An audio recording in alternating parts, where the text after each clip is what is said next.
Hi guys, ఈరోజు వచ్చేసి బ్యాంబులోని recipe. ఇది మంచి డెజర్ట్ రెసిపీ. సో దీంట్లో మనం వచ్చేసి eggs, east, milk, maida and sugar, castor sugar add చేసి మిక్స్ చేసుకున్నాము. సో ఇలా మంచిగా మిక్స్ చేసుకొని తర్వాత మనం దీంట్లో కొంచెం 25 grams ఆఫ్ బటర్ యాడ్ చేసుకొని మనము మిక్స్ చేసుకున్న తర్వాత దీన్ని బాగా హ్యాండ్తో నీడ్ చేసుకోవాలి. చేసుకున్న తర్వాత దీన్ని ప్రూఫింగ్కి పక్కన పెట్టుకున్న తర్వాత ఈ మీన్ టైంలో మనం కస్టర్డ్ సాస్ యాడ్ చేసుకోవాలి. Milk, sugar and custard powder కొంచెం లో ఫ్లేమ్ మీద హీట్ చేసుకున్న తర్వాత ఇది ప్రూఫింగ్ అయింది. దీన్ని 50 grams లాగా బాల్స్ చేసుకొని సైడ్లోకి పెట్టుకోవాలి. దానికి మనం వెయిట్ చేసుకోవాలి బేసిక్గా.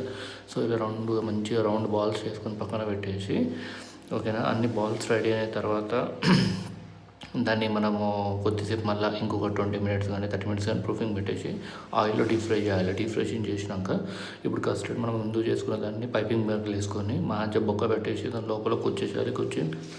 ఫుల్ చేసేసినాం. బ్యాంబులోని ఈజ్ రెడీ మనది. యమ్మీ.